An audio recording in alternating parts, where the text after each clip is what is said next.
Hello, everybody. Josh here, and welcome back to episode 7 of the Kayfabe Sessions. And today I have a very special guest with me, owner and promoter of Destiny World Wrestling, Emilio. How's it going, man? Good, brother. How you doing? I'm great. I'm great. I'm a little bit sick, but you know what? We're here and we're doing this interview.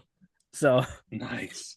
so yeah, we I was just at Summer Heat, a fantastic show, by the way.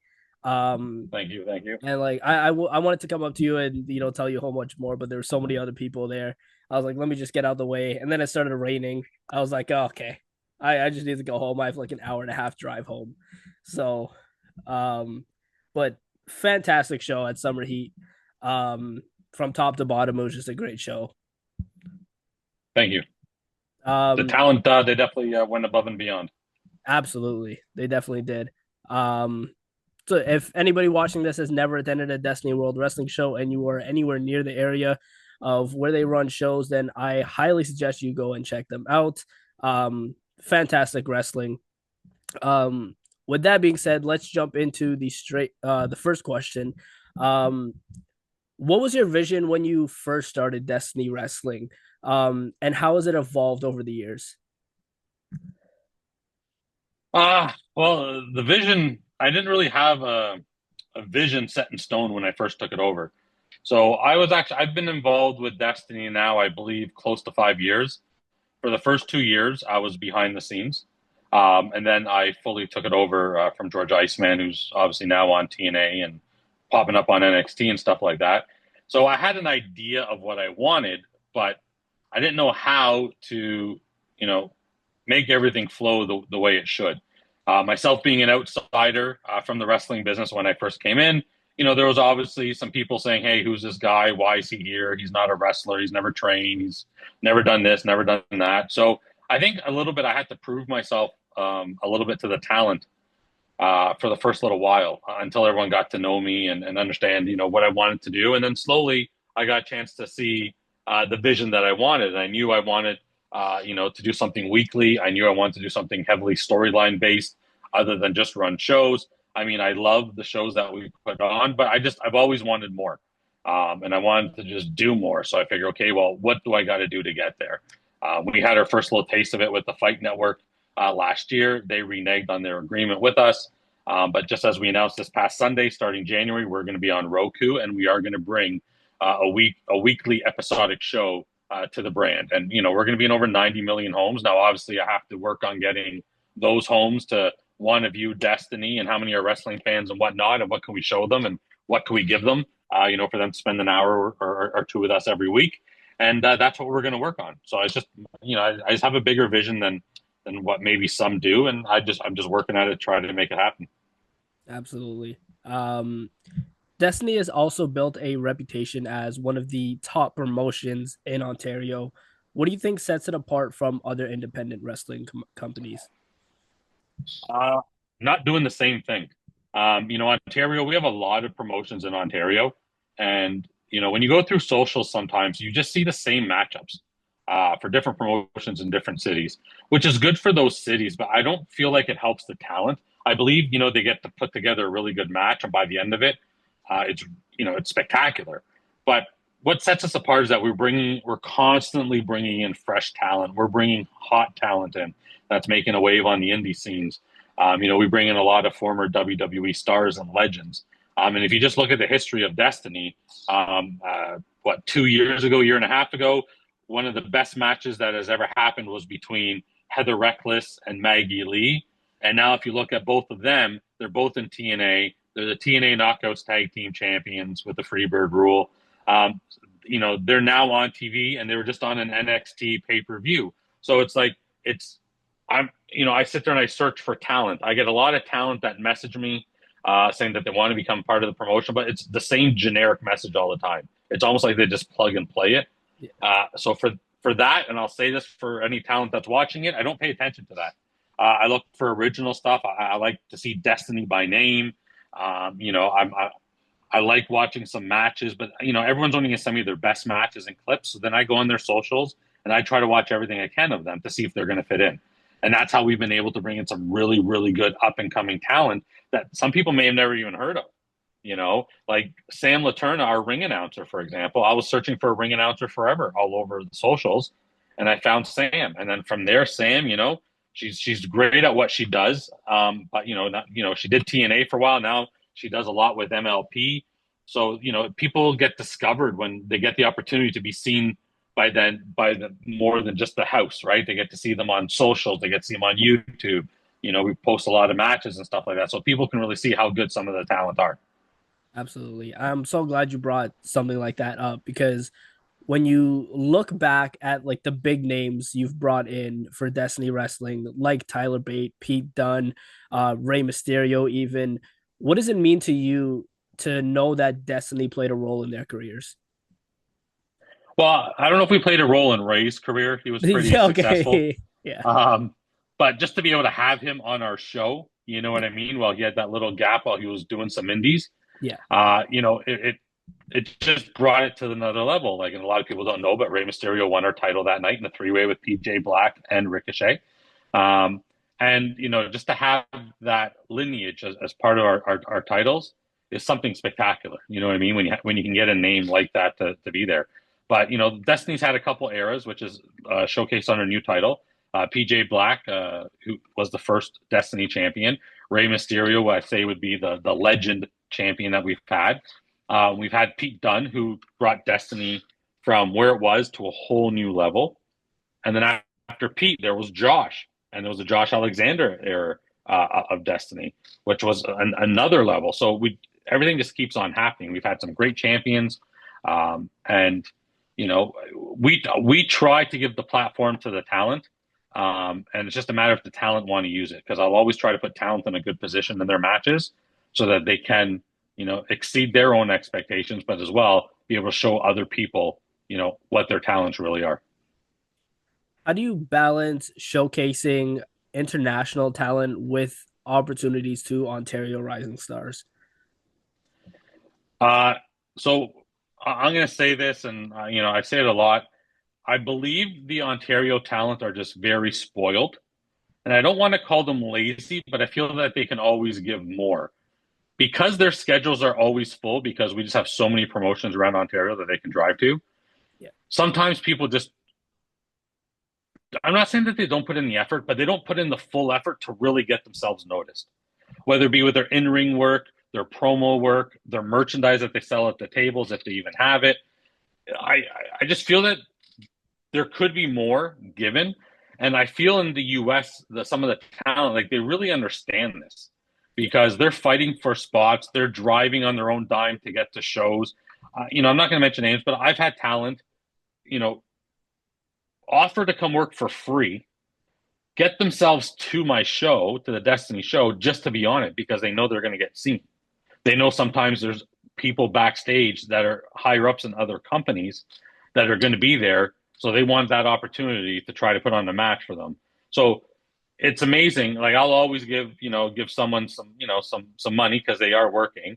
But these are some of the messages that I get because they want to see. They want to go to different states. They want to go to different countries. Even as we're doing this interview, I have 3 messages today of people that want to come up to Destiny because I've seen some highlights of Summer Heat, and they want to come showcase what it is that they do. That's awesome.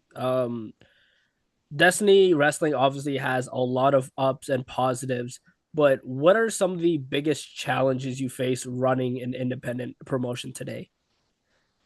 Talent. There's a lot of clicks in the Ontario scene. And if one of them get upset with you or something, then they tell their little clique of friends, and then everyone goes into a little hissy fit and stuff like that. And I believe the business is 50-50. Like, without the promoters, the wrestlers would have nowhere to go. But without the wrestlers, the promoter wouldn't have a show to put on. The benefit for the promoter is that there's a ton of wrestlers looking for work. You know what I mean? It's just a matter if you get the right one. So, that was my toughest battle. You still fight that battle daily, but you just push through it because there's always people that want to work. There's people that want to work with the company. There's people that want to see the company grow so that they can grow. So you just really look for the good. And just like if you go to the supermarket looking for a watermelon, you're gonna have to go through a couple of watermelons till you find the right one. And that's just the way Destiny is.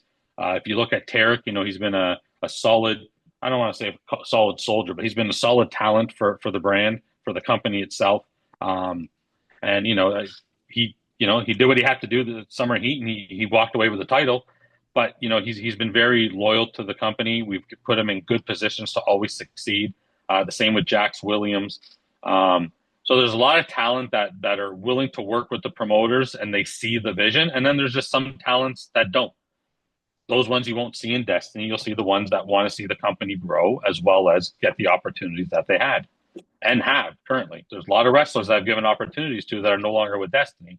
So it's just a matter of picking out the right ones that are there for the brand and not just themselves. In the same way, like the promotion has to be there to give the talent every opportunity to succeed, putting them in matches, in good matches, making sure that they're working safe opponents, having an audience there for them to see so they can get that adrenaline in their bones while they're in the ring doing some of the crazy stuff. Like if you look at our four-way, Matty Z, Reverso, Bryce, and Frank Milano, that opened up our show at Summer Heat, but that's at the stage for the rest of the show. That's at the excitement level and the adrenaline for the whole show. It was the hottest show that we've ever done. From start to finish, the fans were in it. It's just incredible. So as a promoter, I have to give the opportunities to the talent. And then, as a promoter, I need the talent, to give me their loyalty and to give me everything they got so I can put them in those positions to win. And hopefully sign with the TNA, hopefully get on an MLP show, maybe go to WWE, AEW. But I look at it as a pecking order, you know what I mean? So above Destiny, MLP's there, Scott's doing a great thing with MLP. You got TNA that are signing some new younger talent, so you have a chance to get your foot in the door, be seen to get your foot in the door. Absolutely. How do you approach securing venues, sponsors, and partnerships to keep Destiny growing? That's actually one of the hardest parts. Sponsors, just in the society that we live in, people are tight with their dollars and stuff like that. Yeah, So I fund pretty much everything myself. But we do have sponsors that come in and out from time to time. We just actually got 2 new ones. But it's making sure that they're happy as well, like giving them a platform. So when I go to a sponsor, it's not like, hey, I'm going to put your logo on 500 flyers, of which only 50 people are going to see. We have a huge following on Instagram. Like our views on our reels are ridiculous, and they keep getting better. We have a huge following on YouTube. We have a huge following on X, Instagram, Facebook, and coming to Roku in 2016, 90 million homes. Well, I've now given myself a little bit of the upper hand, and I can also go to American sponsors now as well as the Canadian ones. absolutely. Who are some Ontario talents you think fans should keep an eye on right now? Right now, one, I would say Matty Z. He's young and up and coming, trained at Battle Arts with Santino. He's doing big things. He's getting better every single day. He's definitely a guy I'd like to keep an eye on, and everyone should keep an eye on. Jax Williams is doing great things. It's taboo to talk about other promotions, but what he's doing with Smash Wrestling right now is absolutely fantastic, and we're giving him the same opportunities at Destiny. He's got a match with Ace Austin for all the hard work that he's been putting in and stuff. There's a couple more. Like Bryce, I don't even look at him as an Ontario indie guy anymore. He's went to Japan to do Noah for those 6 to 8 weeks, and I believe he's going back. And he's changing his look now because he understands he needs to evolve because the young lion gimmick has now run its course. So he's doing some other stuff, and but he's at that level where he's polished. Now he just has to get there. But Jax Williams, Matty Z, Dynasty have a good thing going on. KPK are new champions. They have a really good thing going on, and they're getting better and better as time goes on. Jay Blast, who's a student of Rip Impact out in Hamilton, he's really got it. Like he has everything. Obviously, he just needs more matches, and everything like that under his belt so he can hone his skills. Like there's a few of them, you know what I mean? But it's just I'm always looking for the new guy and the guy. And obviously, I don't get a chance to see everyone, but I do get to see them when they come help out at the shows and stuff like that. Because then I see who comes. I'll try to watch some of their matches. Derwin Jackson, he's got the look. He's a big guy. He works out, takes care of his body, and he's learning. You know what I mean?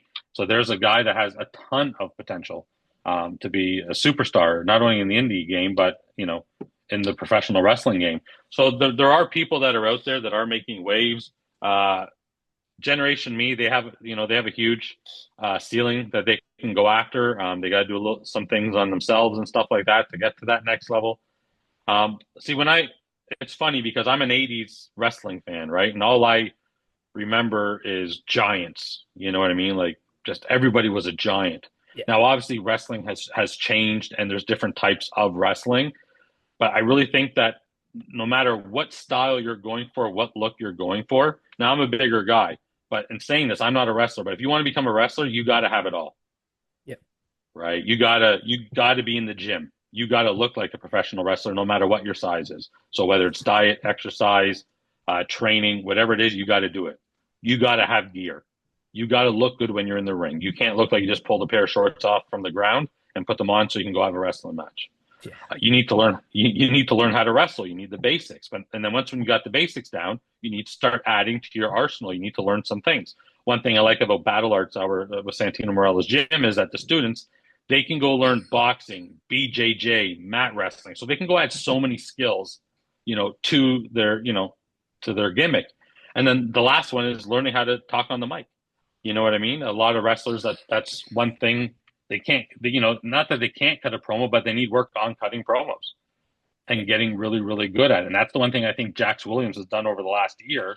And he's really elevated his game because he can now cut a very, very good promo. Definitely. So you've had a lot of fantastic and great moments in Destiny Wrestling, but what's been your proudest moment as a promoter so far? My proudest moment as a promoter, truthfully, getting through the first show. But it's just seeing talent step up. You know what I mean? And some of the messages that you get from the talent. Summer Heat was our first show back at Bell Arts in 9 months. We took some time off and stuff like that. And when I was talking to Reverso, I think on the Wednesday before the show, and he was working at the CNE, and I'm like, hey man, listen, if you can get at the CNE early to get down here, I just want to make sure I have everyone together. We can go over the match. And he says, brother, I understand this is your first show back in 9 months.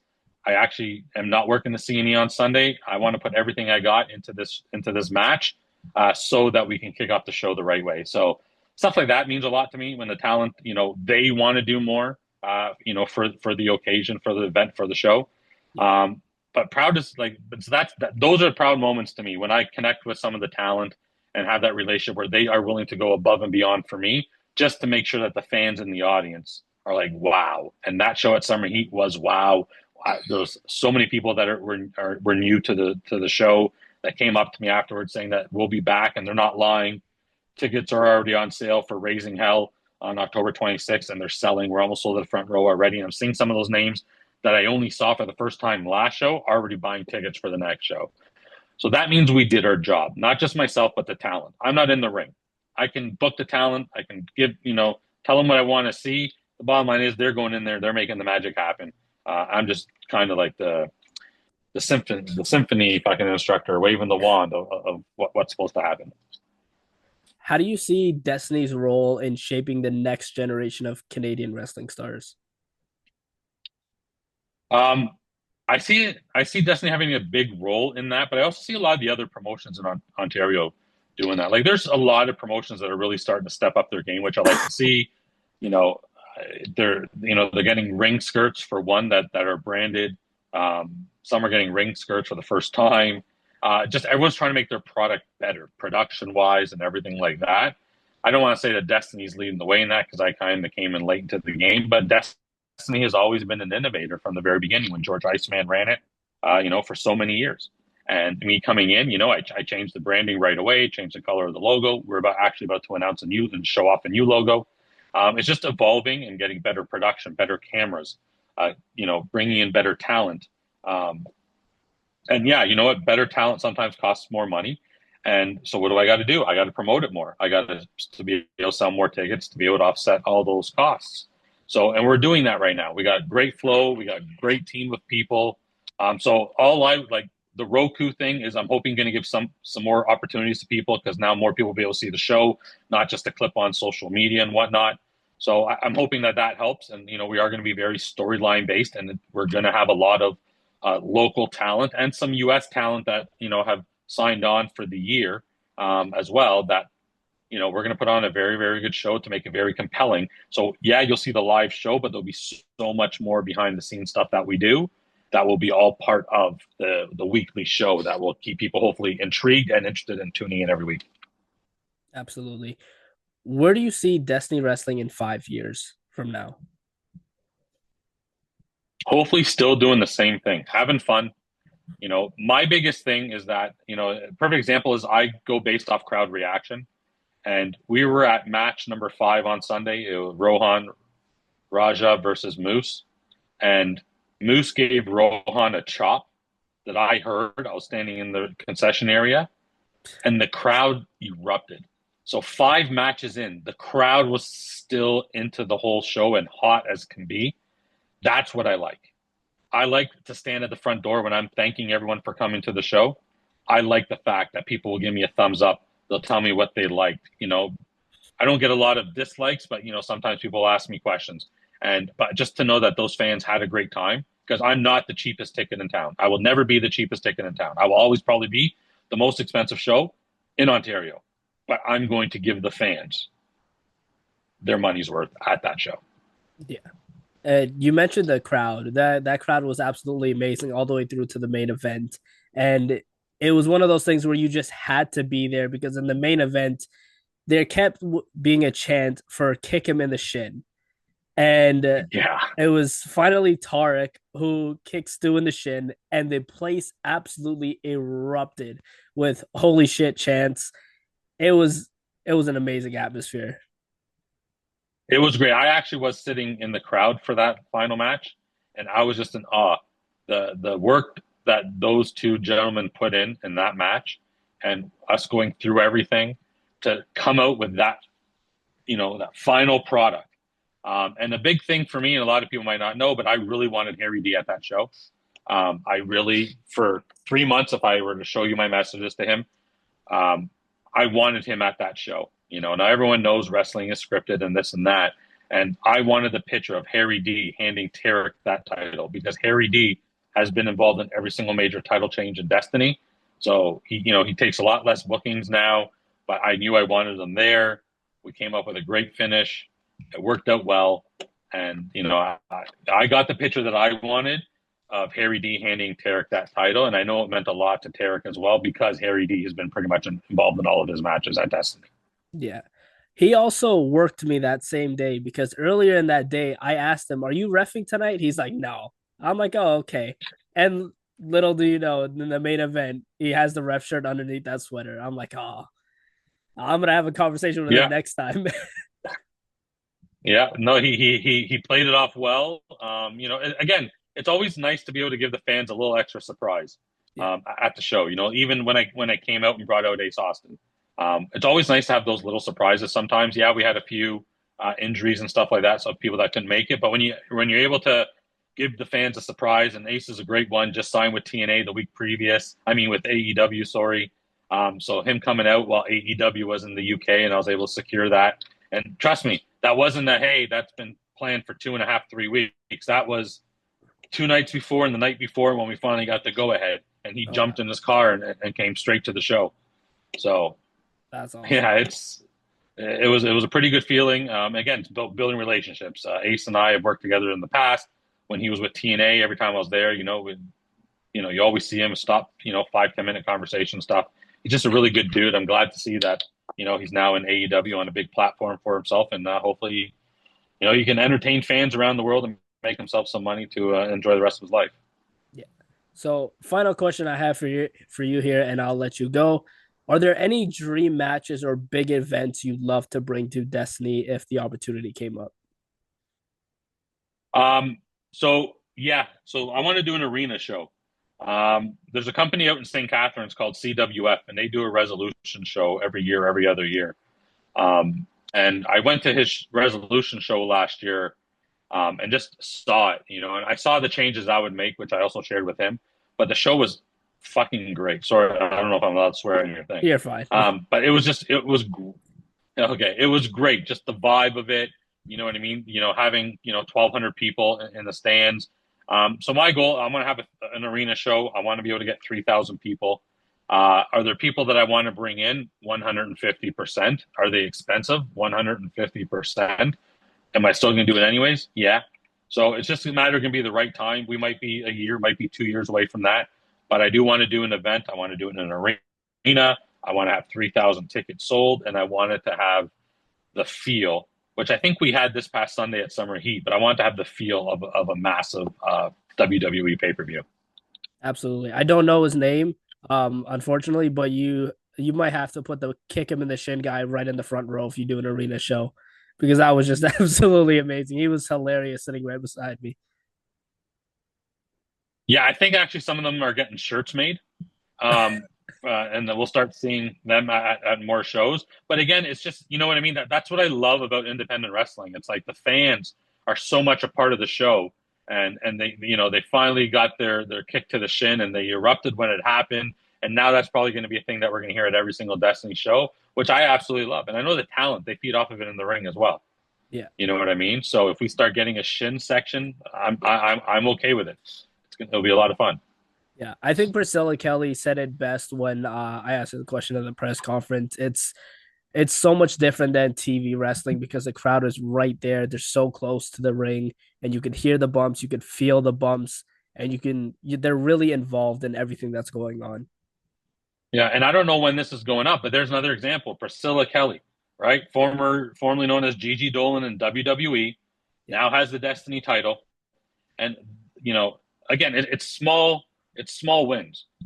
So in MLP, you've had the MLP titles, yeah, you've had the NWA World Championship defended on that show, and now you're going to have the Destiny Women's Championship defended on that show, and a winner take all between Priscilla Kelly and Giselle Shaw. So no matter who comes out on top, Destiny wins yep, because MLP, they're all over. They have a huge following. Scott D'Amore has done a wonderful job putting that together and running his shows. Now, one of my titles, the Destiny Women's Championship, is going to be defended on that show. So that's something that not every other promotion will ever be able to say yep. about one of their titles. You know what I mean? So I'm very happy for that. I'm very happy how everything came together. Um, so yeah, September 5th, Sacred Ground at Oshweekon out near Hamilton. If you're in the area, go watch the show. Destiny Women's Champion Priscilla Kelly taking on the MLP Women's Champion Giselle Shaw in a winner take all match. So are we gonna have a new champion after that show? And is Giselle coming back to defend the titles in October, or will it be Priscilla, still the champion, coming back and defending that title in October? Well, thank you for taking time out of your day to do this with me. It means a whole lot. No, not a problem. Thanks for having me. And yeah, I love doing these things, and they're a lot of fun. Absolutely. And when did you say Raising Hell was again? So we have two events happening in October. October 25th, we have Bad Intentions out in St. Catharines, Ontario at the CWF Studios. And now that show's going to be very limited. I can only sell 180 tickets to fill that venue. It's something that I just want to do out in St. Catharines, nice, intimate, but we're going to have, Mike Santana is going to be there. The winner of the Giselle Shaw, Priscilla Kelly match will also be there. New Destiny World Champion Tarek's going to be there. And then the following night, October 26th, Raising Hell, we have Carlito. And Carlito is going to be taking on the winner of Mike Santana versus Tarek from the night before for the Destiny World Championship. And yeah, that's October 26th back at Battle Arts. And I mean, tickets are selling fast. They're just selling fast. First row's almost gone. Second row's halfway sold out. So that show's going to be excellent. That's awesome. Well, thank you again for taking time out of your day to do this interview. And yeah, I look forward to the upcoming Destiny shows. And if anybody watching this is anywhere near the area, or if you want to travel, it's definitely worth the travel. Mike Santana, you just heard it, is going to be there at the next shows. It is definitely going to be worth the wait, and it's definitely going to be worth traveling out there to watch Destiny World Wrestling. So yeah, thank you again, and I will see you guys in the next one. Take it easy.